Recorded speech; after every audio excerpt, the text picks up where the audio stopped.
Tuan-tuan rahmati oleh Allah Ta'ala, untuk malam ni mandangkan kita sekarang ni berada pada bulan Rajab, ya. Jadi saya ingat malam ni kita tak bawa untuk tajuk sambungan tadabbur kita dalam surah Nuh alaihi salam. Jadi kita lebih kepada nak berkongsi berkenaan dengan beberapa iktibar dan pengajaran yang boleh kita ambil daripada renungan kita mengenai kisah peristiwa Al-Isra' wal Mi'raj. Sebab kita duduk dalam bulan Rejab, walaupun tak sampai lagi lah 27 Rejab tu, tapi nak tunggu sampai sekarang lupa pula, ya. Jadi eloklah sebelum sampai tu kita sediakan payung sebelum hujan, ya, sebagai refresh ataupun sebagai revision balik, ulangan kembali kita mengenai satu peristiwa yang agung yang berlaku dalam kehidupan Nabi SAW, yang Allah ceritakan dan sematkan ia di dalam Quran sebagai bukti kepada mukjizat Nabi dan kerasulan Nabi SAW, supaya cerita ini bukanlah sekadar cerita yang menjadi satu kekaguman, keajaiban bagi mereka yang hidup di zaman Nabi SAW sahaja, namun cerita ini akan menjadi satu cerita yang diingati oleh setiap umat Islam sampailah menjelang hari kiamat, kerana ceritanya itu disematkan oleh Allah di dalam surah Al-Isra' dan juga dalam surah Al-Mi'raj. Baik, tuan-tuan rahmati Allah, bila kita sebut tentang Isra' dan Mi'raj, Isra' maknanya dia dua perkataan yang berbeza. Maknanya berlaku dua peristiwa ini, kejadian yang berbeza, peristiwa yang berbeza ini dialami dan berlaku kepada junjungan besar Nabi Muhammad SAW. Proses yang pertama dinamakan Al-Isra'. Kenapa namanya Al-Isra'? Kerana dia diambil daripada perkataan As-Sara, yang memberi maksud berjalan di waktu malam. Bila sebut berjalan di waktu malam, sebab itu Allah sebut dalam surah Al-Isra', Subhanalladzi asra bi'abdihi laylan minal masjidil harami ilal masjidil aqsa alladzi barakna hawlahu linuriyahu min ayatina innahu huwas sami'ul basir. Allah Ta'ala sebut Maha Suci Allah yang telah memperjalankan hamba-Nya pada malam hari. Maknanya peristiwa Isra' ni adalah satu perjalanan bumi. Ulama kata perjalanan bumi yang berlaku dengan kudrat Allah, dengan kuasa Allah yang memperjalankan baginda daripada Masjidil Haram menuju ke Masjidil Aqsa. Dulu tuan-tuan, Masjidil Haram nak pergi Masjidil Aqsa, dia mengambil masa 40 hari dalam perjalanan, menaiki unta yang sihat. Kalau unta yang kena overhaul, mungkin dekat 2 bulan. Kalau unta tua, 3 bulan. Jadi dia tengoklah kenderaan yang diguna tu, ya. Jadi perjalanannya 40 hari, lebih sebulan lebih sikit. Tetapi Allah Ta'ala sebut malam itu Allah perjalankan Nabi dengan kekuasaannya, dengan kudratnya. Sebab tu Allah mulakan ayat itu dengan lafaz Subhanallah. Kerana bila kita tengok kekuasaan Allah, bila kita lihat keajaiban, keperkasaan Allah, kita disuruh untuk mengucapkan Subhanallah. Sebab tu Allah mulakan ayat Isra' dengan menggambarkan perjalanan itu bukan perjalanan kudrat manusia, tapi perjalanan yang dibantu oleh kekuasaan dan kudrat Allah Subhanahu wa ta'ala. Baginda berjalan daripada Masjidil Haram pergi Masjidil Aqsa bukan lailatan. Allah Ta'ala tak kata bi'abdihi lailatan, tapi Allah Ta'ala kata bi'abdihi lailan. Kerana dalam bahasa Arab, lailatan ni maknanya seluruh malam. daripada maghrib sampai subuh. Lailah, maka disebut Lailatul Qadri. Malam Lailatul Qadar tu mula pada maghrib sampai subuh. Tapi perjalanan Isra Allah kata lailan. Lailan memberi maksud sebahagian daripada malam. Maknanya bukan sepanjang malam, bukan separuh malam, bukan suku malam, tapi sebahagian kecil daripada malam. Sampai Ummu Hani yang merupakan ibu susuan Nabi SAW cerita bila Nabi keluar bangun dan Nabi pulang ke tempat kembalinya, aku melihat tempat pembaringan Nabi itu seolah-olah masih dapat dirasakan jaraknya itu tidak terlalu lama. Nak menunjukkan perjalanan Nabi dalam jangka yang patutnya 40 hari, baginda hanya berjalan sebahagian kecil pada waktu malam. Baik, tuan-tuan dan Allah, pengajaran yang kita nak ambil kat sini. Kenapa Allah bawa Nabi jalan malam?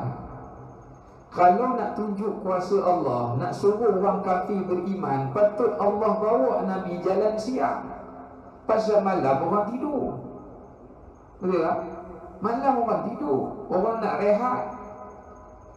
Cuba tuan-tuan bayang kalau waktu pagi, siang, Nabi datang duduk depan Kaabah, Abu Jahal ada, Abu Lahab ada, semua pak-pak Quraisy semua ada. Nabi kata tunggu siap, nanti aku nak pergi ke Masjidil Aqsa. Pun datang buruk. Diorang boleh tengok buruk. Ish, binatang apa ni? Tak nak tengok pun. Inilah binatang daripada syurga kalau kamu nak tahu. Tengok aku seorang je boleh menaiki tunggangan ini, kalian tak boleh naik. Nabi pun naik, cuk, hilang. Agak-agak beriman. Tuan-tuan rasa agak beriman tak? Kau depan mata dia tengok macam tu. Nabi nak katakan perjalananku ini Tuhan yang bawa. Tengok buruk ni pun Tuhan bawa datang. Aku berjalan waktu siang jalan. Tuan-tuan, kalau Allah bawa jadi peristiwa ni waktu siang, kemungkinan besarlah orang Quraisy ni akan beriman. Kemungkinan besar. Kerana mereka nampak kuasa Tuhan. Tapi Allah kata dalam Quran, wa innama ja'alna ru'yaka allati araynaka illa fitnatan linnas. Kata Allah, kami jadikan peristiwa Isra ni nak uji iman. Kalau semua benda boleh nampak, nak uji iman buat apa? Betul tak? Tuan-tuan kalau nampak lepas sembahyang, nampak pahala banyak lah. Apa yang diuji ni? Nampak syurga, tengah sembahyang, alhamdulillah nampak sebelah ni syurga ni. Hari pergi duduk sana, mengata orang nampak neraka pula, tak dia. Jadi apa ujinya? Tak adalah ujian kita ni. Jadi bila tak ada ujian, sedangkan tujuan Allah bagi kita hidup ni untuk menguji. Menguji iman kita, menguji keyakinan kita. Itu matlamatnya. Sebab Allah dah kata dalam Quran, alladzi khalaqal mauta wal hayata liyabluwakum. Macam orang pergi periksa, masuk peperiksaan, bawah tu pemeriksa ketah kata dah, okey, di atas soalan peperiksaan, bawah tu skema jawapan. Anak murid kata, buat apa? Buat periksa ni? Pasal tinggal salinnya. Sebab itu Allah tidak perjalankan Nabi di waktu siang. Kerana Allah, ujian Isra Mi'raj ni tuan-tuan, bukan nak menguji orang kafir saja, tapi nak menguji orang beriman. Sebab tu dalam kisah itu, ada orang Arab Badui yang baru masuk Islam. Bila dia dengar cerita Nabi, kata Nabi pergi Masjidil Aqsa, tak sampai sebahagian kecil bermalam, murtad dia. Sebab apa? Dia pakai akal. Oh, ini benda tak logik. Cerita ni tak logik. Mana mungkin kita pakai kuda pun paling kurang 20 lebih hari nak sampai. Macam mana Muhammad boleh sampai sebagian kecil malam ni? Cerita karut lah ni. Macam saya beritahu kat tuan-tuan, sejam tadi saya baru balik pada London. Tuan-tuan je, orang tak pernah pergi London, percaya lah.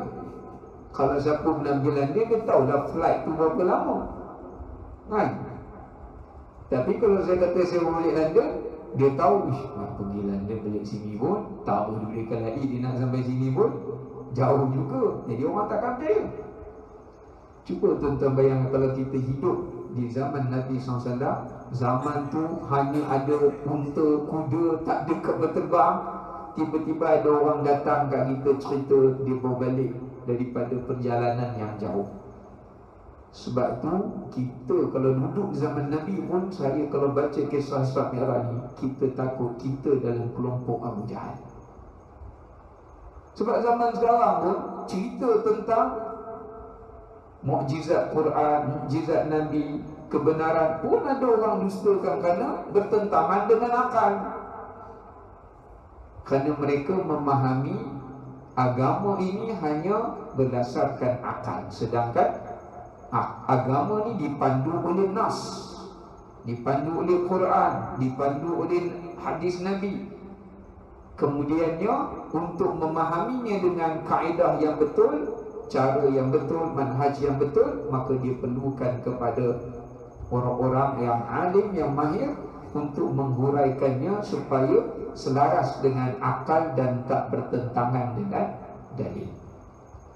Sebab tu maknanya peristiwa Isra Mi'raj adalah peristiwa pertama menguji iman. Nombor dua, menguji akal manusia bagi mereka yang beriman, mendahulukan akal berbanding keimanan. Sebab tu ulama bagikan orang beriman ni kepada 4 kategori. Pertama, iman sadiq. Orang yang benar-benar beriman secara absolut, total, mutlak. Apa Allah dan Rasul kata, nampak ke tak nampak ke, logik ke tak logik, sami'na wa ata'na. Ini iman yang absolut. Hebat lah. Macam Abu Bakar dalam kisah ini. Abu Jahal datang ketuk pintu rumah dia. Wahai Abu Bakar, ada cerita pelik lagi yang Muhammad bawa semalam. Ini paling pelik, rare. Orang zaman sekarang kan suka benda rare. Bila benda rare sikit dia buat live. Baru view ramai. Ni perangai Abu Jahal kan? Minta maaf. Dia suka buat benda rare. Dia ambil gambar makan benda rare, dia pakai benda rare. Pasal apa? Dia nak bagi orang tengok dia ramai. Dia nak perhatian. Macam Abu Jahal lah. Dia nak perhatian juga. Dia buatlah benda rare sikit. Buat pandangan rare, pemikiran yang rare. Baru lain sikit dia ni. Jadi Abu Jahal pun dia buat macam tu lah. Dia kata pada Abu Bakar radhiyallahu anhu, ni semalam Muhammad cerita dia berbalik daripada Baitul Maqdis. Dia pergi tak sampai sebahagian seluruh malam pun. Sayyidina Abu Bakar dengan tenang, kalaulah itu yang diucapkan oleh beliau, kalau Muhammad mengatakan benda yang lebih ajaib, bima a'jaba min zalik, la usaddiqu, aku akan percaya dan benarkan. Kerana aku tak pelik. Kerana yang bawa, kerana Sayyidina Abu Bakar faham, yang bawa Nabi SAW jalan tu bukan kudrat Nabi, tapi Allah Ta'ala. Jadi mana ada benda yang mustahil bagi Allah. Kerana dia Tuhan yang maha berkuasa, Allah boleh buat apa saja. Jadi apa nak pelik bila kita berbicara tentang kuasa Allah. Idza arada syai'an ay yaqula lahu kun fayakun. Jadi nak pelik apanya? Ya. Tapi Abu Jahal orang yang tak percaya Tuhan.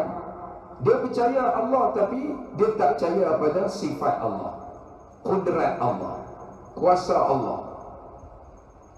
Maka menyebabkan dia tak boleh terima benda tu kerana berlawanan dengan akal dia. Ini yang pertama, iman as-sadiq. Kita kena jadi golongan. Yang kedua dipanggil imanul mu'jib atau i'jab. Ini kena jaga-jaga.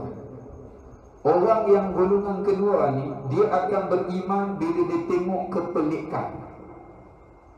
Inilah kualiti iman manusia akhir zaman. Sebab tu ramai jadi pengikut Dajjal. Kenapa ramai orang ikut Dajjal? Sebab Allah uji umat akhir zaman dengan kedatangan Dajjal, Dajjal dia bukan sekadar dakwah orang, jom jadi bukan Islam. Dia tak akan menang. Dajjal kalau dakwah nak sesatkan manusia, dia dakwah manusia dengan hujah, dia kalah. Dia akan kalah. Sebab hujah Islam tak boleh ditewaskan. Tengoklah, pendakwa Kristian ke, pendakwa Hindu ke, dakwah kalau lawan dengan hujah Islam, dia kalah. Bahkan dia takut dengan pendakwa Islam.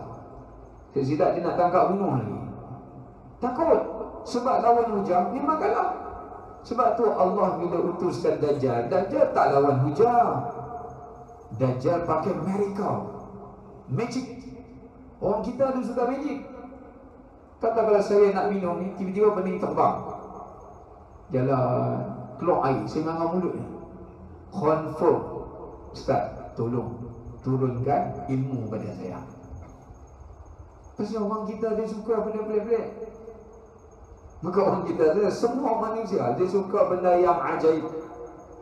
Sebab tu Dajjal datang, Nabi kata dia bawa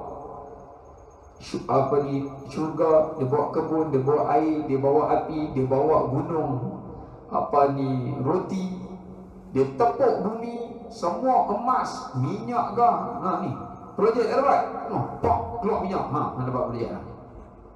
Sujud terus kata dia. Apa ni, tak ada dah, emas susah macam ni dah, susah lah, bengkak, tepuk, keluar emas, keluar perak. Nak apa? Dia buat sekelip mata, benda tu jadi. Ambil orang, bunuh, hidup balik. Siapa tak nak percaya? Benda tu tak ada siapa boleh buat. Tapi Allah bagi itu sebagai istihanah, menghinakan Dajjal, bukan nak katakan tu mukjizat dia. Dia tak ada mukjizat, dia kafir. Tapi nak katakan itu satu ujian Allah kepada umat akhir zaman. Sebab tu kita jangan ada iman macam ni. Kalau jadi iman macam ni, memang confirm mengikut Dajjal. Sebab Abu Jahal dan beberapa orang-orang Quraisy yang lain, dia kata kat Nabi SAW, kalau Nabi boleh tunjuk macam mana Nabi berjalan, macam mana Nabi naik ke langit tak pakai apa, kami nak tengok, baru kami percaya. Nak tengok benda tu. Sebab tu kalau kita baca Quran, bila Nabi SAW kata aku ni Rasul, aku utusan Allah, apa mereka jawab? Allah kata dalam Quran, unzila alaina malak wa qalu laula unzila alaina malak. Kami tak maulah Nabi, sebab Nabi duk makan, duk minum, kami nak Rasul ni malaikat. Baru nampak ajaib sikit. Dalam surah Al-Isra mereka kata, au tusqitas samaa alaina kama za'amta alaina kisafan au ta'tiya billahi wal malaikati qabila au yakuna laka baitun min zukhrufin au taqa fis sama. Dia kata kami nak percaya kamu Rasulullah boleh buat turun daripada langit ketulan emas, hujan emas. Mana mereka nak tengok benda yang ajaib. Tapi percayalah, manusia ni kalau Allah tunjukkan pun dia tak beriman juga. Tengok Bani Israel, tengok Nabi Musa tukar tongkat jadi ular, belah tu ular, pun kafir juga. Itu sifat manusia. Yang ketiga, iman yang ragu-ragu, al-murtad, iman yang ragu-ragu. Ini munafik, percaya acuh tak acuh. Betul ke ni? Betul ke ni? Dia acuh tak acuh. Allah kata sedekah dapat ganti, duk sedekah tak ganti-ganti pun, dia hilang keyakinan dia, kepercayaan dia pada Allah. Allah kata kalau siapa Allah kata Allah akan jaga agama ni, tapi tengok duk ada orang sesat, itu aja jaga ni. Dia confused, dia hilang keyakinan dia pada Allah. Duduk rajin sembahyang duha, diingatkan rezeki baik. Sarapan pun saya yang kena belanja, kawan tu tak biar. Dia siap kata tolong biar. Saya berlepas main duha, dia duha pun tak, kita belanja dia. Maknanya ada kadang-kadang manusia Allah Ta'ala uji. uji keyakinan dia, pergantungan dia kepada Allah Subhanahu wa taala. Ini kita kena jaga-jaga sifat iman orang munafik. Kita tak kata iman, tapi nak gambarkan kepercayaan mereka. Dan yang keempat ni, ini adalah golongan orang yang memang tak beriman lah. A'anzartahum am lam tunzirhum la yu'minun. Bagilah apa pun, dia takkan beriman macam golongan Abu Jahal. Ya. Sebab dalam peristiwa Nabi pulang daripada Isra' itu, bila mereka kata sif lana Baitul Maqdis, kalau betul kamu pergi wahai Rasulullah, wahai Muhammad, tak kata Rasulullah, cerita kami macam mana rupa Baitul Maqdis. Nabi beritahu macam mana Masjidil Aqsa, tiang berapa Allah bukakan singkap hijab. Nabi beritahu, Nabi cerita detail. Siap ada yang Arab baru balik daripada perjalanan, dia selisih dengan kafilah yang balik daripada Syam niaga. Dia tanya, kalau betul lagi ada satu kafilah, biarkan balik mai sini, cuba cerita berapa kumpulan mereka. Nabi beritahu, Allah wahyukan mereka berapa jumlah orang, unta berapa ekor, depa sampai sini pukul berapa. Dia orang tunggu hari yang Nabi kata sebelum ketika terbit matahari kafilah tu sampai. Tak beriman juga. Ni geng Abu Jahal nombor 4. Bagilah apa pun, dia takkan beriman. Sebab dia ada sifat sombong dalam diri dia, sifat degil dan sifat ingkar yang ada dalam dirinya menghalang dia untuk percaya kerana kepentingan-kepentingan yang tertentu. Ini adalah golongan yang diuji, kelompok-kelompok yang diuji keimanan. Kita kena jadi yang nombor 1. Nombor 2, kenapa Allah bawa Nabi jalan tu malam, tuan-tuan? Malam adalah waktu terbaik kita berhubung dengan Allah. Sebab Nabi baru lepas sedih ni, isteri meninggal, kita si meninggal suka. Ini dah mengaku haji gelap ni dah mana. Kita terkejut kan saya boleh cakap dengan haji gelap. Kita kalau isi meninggal suka, hari pertama dia sedih, hari kedua dia dah celik mata, dia mengintai siapa. Lain kita, lain. Nabi sama-sama sedih, Sayyidatina Khadijah wafat. Abu Talib, pakcik Nabi yang duk bela Nabi, meninggal, mati dia. Walaupun dalam kekufuran lagi, itu menambahkan lagi sedih Nabi. Sampai dinamakan tahun tu tahun kesedihan. Tambah lagi sedih, Nabi pergi dakwah pula kat Taif. 3 adik-beradik, Abdul Jalail dan juga Habib dan juga seorang lagi Mas'ud, tolak ajaran Nabi. Bahkan pakat dengan budak-budak kecil, ambil batu seorang satu, baling pada kaki Nabi sehingga kaki Nabi berdarah. Nabi berjalan tu boleh dengar kesan daripada darah. Macam kita kalau pakai sandal, kalau kaki basah kan, boleh dengar macam tu. Sampai Zaid Ibn Harithah tengok kaki Nabi berdarah. Sedih tu kan. Sampai Aisyah tanya Nabi dalam hadis, apakah benda yang paling kamu sedih ya Rasulullah dalam sepanjang hidup kamu? Lebih daripada sedihmu dalam peristiwa perang Uhud. Aisyah tanya Nabi, perang Uhud ni perang paling Nabi sedih lah, sebab ramai sahabat yang Nabi sayang, pakcik Nabi sendiri terkorban. Tapi Nabi kata yang paling aku sedih kerana dihalau daripada Taif. Cuba tuan-tuan letak diri tuan-tuan, bila baca sirah Nabi, letak diri kita kat tempat Nabi. Tuan-tuan duduk kat Malaysia ni, orang buang tuan-tuan. Duduk kat Selangor ni orang buang. Pergi mana orang tolak, orang kata berapa yang apa ni, keluar. Kita pergi negeri lain, orang negeri lain pun buang kita. Kata nak pergi mana? Bukan kita buat jahat pun, kita ajak orang sembah Allah, kita ajak orang solat, kita ajak orang buat kebaikan, tapi orang benci kita.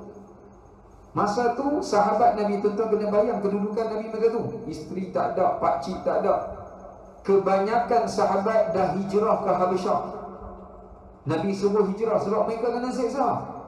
Nabi kata pergi ke Habasyah, lindung diri di Habasyah. Ramai sahabat dah pergi Habasyah. Hanya adalah beberapa segelintir yang masih duduk dekat Mekah ni, yang tak boleh nak hijrah. diseksa, nak tolong Nabi pun tak boleh sebab mereka kena seksa. Agak-agak kalau kita duduk di tempat Nabi, mana tempat pergantungan kita lagi? Ya, baru kena banjir tu, lambat, ngamuk. Tu ujian kecil baru. Ujian Nabi dan lalui lagi besar. Dari dalam kesedihan, Allah ajar kita, bila kita ada masalah, solusi dia bangun tengah malam mengadu pada Allah. Yang semayang 5 waktu ni boleh mengadu juga, tapi tak sama. Tak sama. Sebab tu masa mula-mula Nabi dakwah, sebelum difardukan salat 5 waktu, Allah suruh Nabi biasakan dengan salat malam. Bukan biasa dah, wajibkan pada Nabi salat malam. Ya ayuhal muzammil, qumil layla illa qalila, nisfahu aw inqus minhu qalila. Bangun sembahyang malam, wahai orang yang berselimut. Sebab tugas yang Nabi nak bawa ni berat. Nak terima wahyu, nak laksanakan, nak sampaikan, berat. Jadi nak dapat kekuatan energetik buat benda tu, sembahyang malam. Sebab tu siapa yang rasa lemah kerana ujian, rasa lemah kerana dugaan, dia pula tak sembahyang malam, lagi lemah. Kerana Nabi sebut syaraful mu'min khaslatan. Kemuliaan orang beriman tu terletak pada 2 benda. Pertama, qiyamul lail, dia bangkit sembahyang malam, bukan dia bangkit tengah malam buang air. Tu semua orang boleh buat. Bangkit tengah malam buang air, bangkit tengah malam minum air, bangkit tengah malam tengok bola. Tuan-tuan jangan main tahun ni World Cup. Covid tak Covid, World Cup jalan. Tu cerita berita baik dia lah. Tak tahulah, saya bukan tipu pun. Tapi nak ceritakan, iaitu Nabi nak dapat kekuatan tersebut, Nabi bangun tengah malam, Allah suruh Nabi bangun, Nabi salat. Sebab tu Allah nak bawa Nabi jumpa Allah pun waktu malam. Sebab malam ni waktu Allah berbangga dengan hamba. Ya, waktu Allah berbangga, Allah katakan malaikat, wahai malaikat, tengok semua tidur, dia bangun. Sebab apa dia bangun? Sebab dia ingat ke aku, ingat pada aku. Dan tuan-tuan kena beza, sembahyang fardu ni kita ingat kepada Allah sebab dia wajib. Cuba dia sunat, tuan-tuan buat tak? Belum tentu. Tapi sembahyang malam ni sunat. Tapi benda sunat pun kita sanggup bangun pada waktu patut tak payah bangun lah, sebab benda sunatnya.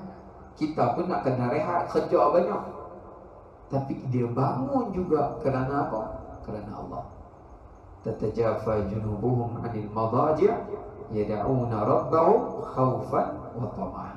Dia bangun semata-mata takut pada Allah dan dia nak minta pada Allah, dia nak tamak kepada janji ganjaran yang Allah nak berikan. Itu kelebihan orang bangun sembahyang malam tu. Ya. Baik, sebab tu Allah bawa Nabi pun pergi jalan masjid di masjid. Dan perjalanan itu juga menunjukkan pada kita perjalanan kerohanian. Perjalanan Isra' ini adalah perjalanan kerohanian. Sebab apa? Dalam perjalanan itu Allah bawa Nabi tengok macam-macam. Tengok macam-macam. Tu kalau kita nak cerita panjang, tengok ada orang tua, tengok macam-macam dalam perjalanan tu. Nabi tengok orang yang kena seksa, bermacam-macam jenis bentuk seksaan. Jadi nak sebutkan perjalanan itu adalah perjalanan kerohanian. Ya, maknanya kita yang nak bawa diri kita, hidup kita ni kembali kepada Allah sebagai title apa? Abdun. Dalam hidup kita ni ada satu tugas yang kita kena achieve. Bukan CEO, bukan COO, bukan UFO. Ada satu benda kita kena achieve, iaitu abdun, hamba Allah. Hidup kita ni kena pastikan sebelum mati pangkat ni kena dapat. Bukan hamba perempuan, hamba dunia, hamba harta, hamba yang lain lah, jangan. Sebab tu dalam hadis Nabi pernah sebut ta'isa abdud dinar wad dirham wa abdul qatifah wal khamisah. Nabi kata akan binasa hidup siapa jadi hamba pada 4 benda ni. Pertama, hamba kepada dinar dan dirham, iaitu harta. Memang kesudahannya dia akan hidup dalam keadaan rugi dan merugikan. Satu, dia hidup kaya pun lah kali anak dia ada berebut atau ada gaduh sakat, dia tak dapat apa. Ini berlaku. Yang kedua, Nabi kata hamba kepada qatifah, yang merujuk kepada hamba kepada fashion. Hidup dia ni, baju ni siapa tak boleh pakai, dia saja boleh pakai. Sehari 40 helai. Nak tidur baju lain, keluar pergi tandai, keluar balik tukar baju lain lagi. Pergi makan baju lain, lunch baju lain, dinner baju lain, high tea baju lain. Tu dia punya sakatnya. Hidup dia hanya untuk pakaian. Ni Nabi kata celaka orang macam ni. Pasal baju ni pakai taruh mana, mati bukan kapan juga. Mana ada orang buat baju elok. Yang ketiga, wal khamisah, iaitu orang yang menjadi hamba kepada perhiasan. Bangun pagi ni nak buah apa kat sini, ni nak buah apa, ini habis duit ke apa, ni buah apa. Tiap-tiap tak tahu nak kata lah, main keluar handphone baru je dia beli, main keluar tu hal handphone lama dia simpan. Boleh niaga balik. Buka ni wardrobe, butik kan ni, penuh. Nabi kata siapa hidup macam ni, menjadi hamba kepada macam ni, dia rugi. Dia akan rugi. Dan begitulah hamba-hamba pada perkara yang lain. Sebab Allah tak kata pun dalam ayat Quran asra binabiyyihi atau birasulihi. Kerana ulama kata pengajaran Isra dan Mi'raj bukan untuk Nabi Muhammad SAW saja. Sebab tu Allah tak guna perkataan memperjalankan nabinya, memperjalankan rasulnya, tapi Allah kata memperjalankan hambanya. Kerana perjalanan itu Allah nak tunjuk macam mana kamu nak sampai kepada gelaran hamba Allah. Pasal Nabi memang kita tak dapat dah, kita makan upah Nabi je lah. Tak dapatlah nak jadi Nabi tu. Ya. Tapi nak jadi hamba Allah boleh. Cara dia macam mana? Tadi lah, iaitu iman yang benar. Bangkit tengah malam, ni sifat hamba Tuhan. Sebab kalau tuan-tuan tengah tidur pukul 3 pagi, telefon ringing, angkat. Tuan menang 1 juta. Bangun tak bangun? Bangun tak bangun ke? Tuan, berita baik, menang 1 juta. Ni dugaan ke? Angang-angang ada. Ni realiti.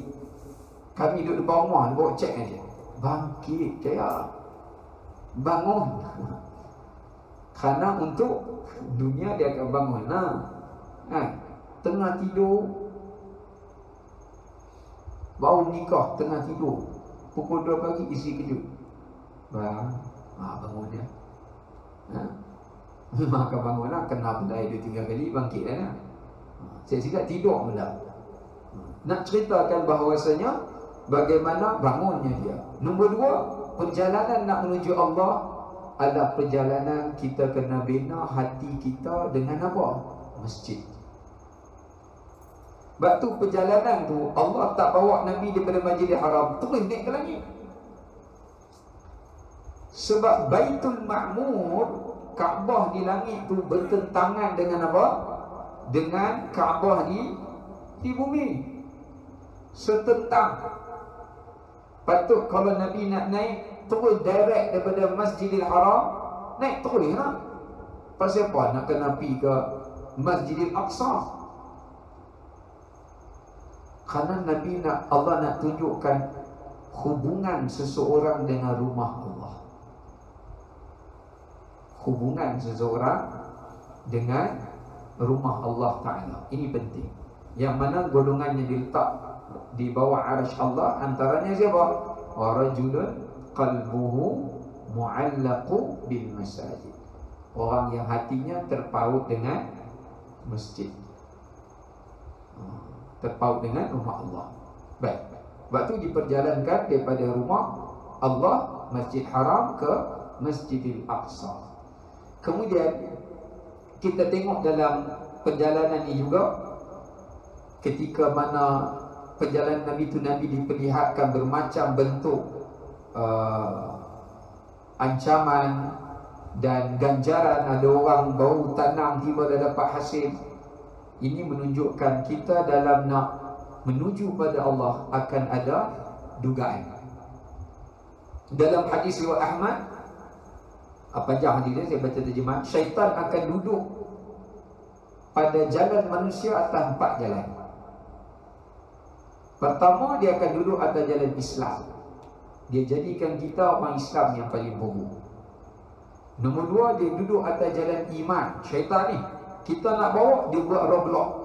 Jalan Islam tu kita tengok ada orang tak sembahyang, ada orang tak bayar zakat, ada orang sampai sekarang seru pergi haji tak sampai-sampai. Pergi Perancis, pergi mana kata pergi lah. Saya pernah jumpa sampai isi dia kata, boleh tak saya nak pergi tanpa mahram. Saya jenuh pujuk dah, pergi umrah pun tak mau. Tak mau. Dia kata, you nak pergi umrah buat apa? Tengok debu banyak. Arab ni ke hati jaga kebersihan. Tak mau. Dia pergi jenis main Europe kan. Tak terbuka hati dia tengok Kaabah pun tak rasa apa. Dia kata, saya cakap kat saya, I pelik lah, semua orang mau datang sini. Ada apa? Masjid. Kita main je lah. Masjid Syalab, masjid ni ada. Masjid bawah. Dia sampai cakap macam tu. Kenapa tak pelik lah? Saya dengar macam terkejut. Betul juga. Sini kata betul. Saya menangis kata orang. Nak katakan, kalau Allah ialah benar tu, dia tak ni kan. Tapi tak apalah, kita tu cerita sendiri. Cuma nak katakan, menyebutkan bahawasanya dalam kita nak pergi kepada Islam yang terbaik, iman yang terbaik. Yang ketiga, duduk atas jalan mujahadah. Bila kita nak sungguh sikit, dia bagi kita malas. Dia bagi kita macam-macam halangan syaitan ni. Dan yang keempat, duduk atas jalan hijrah. Kita nak berubah aja, gagal. Nak berubah aja, gagal. Lebih gagal daripada berubah. Duduk atas jalan hijrah. 4 jalan ni Nabi kata syaitan akan duduk. Ya. Jadi sebab tu dalam hadis tadi, dalam kisah tadi, bila perjalanan Nabi nak sampai di situ, pentingnya apa yang disebutkan sebagai yang dikatakan sebagai perlunya kita bermujahadah dengan sungguh, kena istiqamah. Benda ni semua adalah benda yang membantu. Cara dia macam mana? Kita kena motivasikan kita dengan ganjaran Allah. Ingat kepada ancaman, seperti mana perjalanan Nabi yang Nabi diperlihatkan sepanjang ketika baginda hendak tiba di Baitul Maqdis. Dan banyak lagi lah tu, kalau kita nak cerita tu banyak, masa kita terhad. Yang kedua, nak tunjukkan tentang keutamaan hubungan kita dengan Masjidil Aqsa. Kalau ikutkan, Allah boleh angkat Nabi terus pada Masjidil Haram, tapi kemuliaan, kedudukan Masjidil Haram ni sampai sekarang orang jaga. Tapi Masjidil Aqsa tak sama. Saya pernah pergi sekali. Siapa pernah pergi kat sini? Pernah pergi Masjidil Aqsa? Jinnah sekali. Siapa lagi? Tak pernah. Pergi Aqsa mana? Aqsa tu maknanya jauh. Ya? Hujung. Aqsa tu makna dia Aqsa, pasal dia duduk hujung, jauh. Saya pernah pergi. Imam dia kata, terima kasihlah tetamu kita yang mai daripada Malaysia dan Indonesia. Pasal yang datang semayang kat situ kebanyakannya orang musafir di luar. Lepas tu siapa pernah pergi, kalau abang pernah pergi kan, dekat Masjid Aqsa, lepas semayang fardu, dia akan buat jamak. Katakan kita semayang zuhur, lepas zuhur akan ada orang ni, dia akan maklumkan untuk buat takdim asar dalam waktu zuhur. Maknanya dia orang ni musafir. Dia orang ni mai daripada jauh nak semayang sini. Penduduk kawasan Jerusalem tak dibenarkan kecuali umur tertentu. 60, 65 dah tak larat boleh main. Hak muda-muda dia tak bagi. Nak datang orang dia boleh jauh datang musafir masuk, dia bagi semayang. Kerana dikawal. Saya nak pergi masuk pintu masjid tu bayar, pintu masjid rumah ni Michigan rumah. Saya pun pelik. Orang nak main semayang, hang bawa senjata apa? Kau orang bawa bom, kau orang bawa pedang, kau orang bawa pistol. Kita nak datang semayang. Yang dia takut sampai bawa senjata apa siapa? Kan? Ajaib. Ya. Jadi nak katakan, Nabi nak katakan akhir zaman ni Baitul Maqdis akan dilupakan. Cuma dalam bab ni ada banyaklah perbahasan para ulama. Sebab ada ulama tak bagi kita pergi sana. Disebabkan kerana dia kata dia di bawah pemerintahan kerajaan Israel. Memang kita nak masuk tu kita kena bayar visa. Visa dia mahal tuan-tuan. Sekepala hampir $200. Sekepala. Ni kalau kali banyak kepala, banyak lah. Tak tahu lah ni ikut dan naik lah, tak tahu lah. Tapi kena bayar lah dekat kerajaan dia. Ya. Okey, jadi nak ceritakan iaitu kepentingan untuk kita. Dalam hadis Nabi kata kalau siapa antara kamu mampu pergi ke Baitul Maqdis untuk menyalakan lampu pelita dia, minyak lampu pelita dia, maka lakukanlah. Maka dalam satu riwayat mengatakan akan datang pada kamu satu zaman, riwayat dalam hadis Nabi, kamu akan memandang Baitul Maqdis itu seperti sandal kamu, syirakun alaik, seperti slipper yang kamu pakai. Maksudnya dia punya nilai dia taraf tu. Mungkin bukan zaman kita lah. Zaman kita sekarang pun kalau tuan-tuan tanya anak-anak muda, dia bukan teringin nak pergi Mekah pun. Dia teringin nak pergi mana? Korea. Opa, Oma. Kan? Kita je nak pergi umrah ni. Cuba tanya generasi yang akan datang. Jadi tak pelik lah kalau main generasi lagi 30 tahun, 60 tahun. Mungkin bila asal tu tak ada apa lah. Walaupun satu hari nanti memang akan Masjid Al-Aqsa tu akan dijadikan sebagai pusat yang paling subur. Itu ada dalam hadisnya. Nabi sebut bila dibuka nanti, bila Nabi Isa lama lah. Ketika itu semua orang berpusu-pusu pergi ke sana. Tapi lambat lagi lah benda tu. Ya. Ini nak ceritakan tentang kepentingan kedudukan Masjid Al-Aqsa. Satu lagi benda penting. Banyak kita nak cerita pengajaran dia sangat banyak. Bila Nabi SAW sampai di Masjid Al-Aqsa, benda pertama Nabi buat, Nabi menjadi imam kepada semua Nabi dan Rasul. Semua Nabi dan Rasul. Tapi tuan-tuan kena ingat, apa yang Nabi lalui ini mukjizat Nabi. Mukjizat Nabi. Bila sebut mukjizat, benda ni khusus bagi Nabi sallallahu alaihi wasallam. Kerana bila Nabi sampai, semua para Nabi yang diutuskan salat belakang Nabi. Sebab apa? Allah nak tunjukkan inilah Nabi yang terakhir. Semua kena tunduk bawah syariat dia. Tak ada syariat mana-mana lagi Nabi melainkan syariat Nabi Muhammad SAW. Semua wajib ikut syariat Nabi Muhammad SAW. Ini menunjukkan tak ada agama, tak ada Nabi dah, tak ada syariat dah melainkan syariat Nabi Muhammad SAW. Jadi tak boleh kita berpegang pada syariat-syariat yang lama. Syariat Nabi yang terdahulu semua dimansuhkan. Nak pilih agama lain ke, nak pilih pemikiran, aliran benda yang bercanggah, tak boleh dah. Kerana dalil ketika Nabi SAW menjadi imam itu adalah sebagai bukti dan hujah tidak ada Rasul dan Nabi sudah baginda, syariat sesudah baginda, dan ajaran ikutan sunnah selain daripada baginda Nabi Muhammad sallallahu alaihi wasallam. Cuma poin yang saya nak sebut kat sini, Nabi semayang apa 2 rakaat tu? Maksudnya Nabi jadi imam pada semua imam, Nabi semayang 2 rakaat je dekat Masjid Al-Aqsa tu. Nabi semayang apa? Nabi sampai malam. Ya. Kan main duha malam sampai malam. Maka di sana ada perbahasan para ulama. Ada yang katakan Nabi salat tu salat tahiyatul masjid. Dah masuk masjid kan? Mayang tahiyat masjid. Nak menunjukkan kepada kita bahwasanya pentingnya salat ini, kerana salat ni antara salat yang dilupakan. Lepas tu dalam satu hadis saya pernah baca, dalam hadis akhir-akhir zaman, Nabi kata akan datang pada kamu satu zaman la yajtazun nasu ilal masajid, orang akan melintas masjid tanpa dia menunaikan salat 2 rakaat.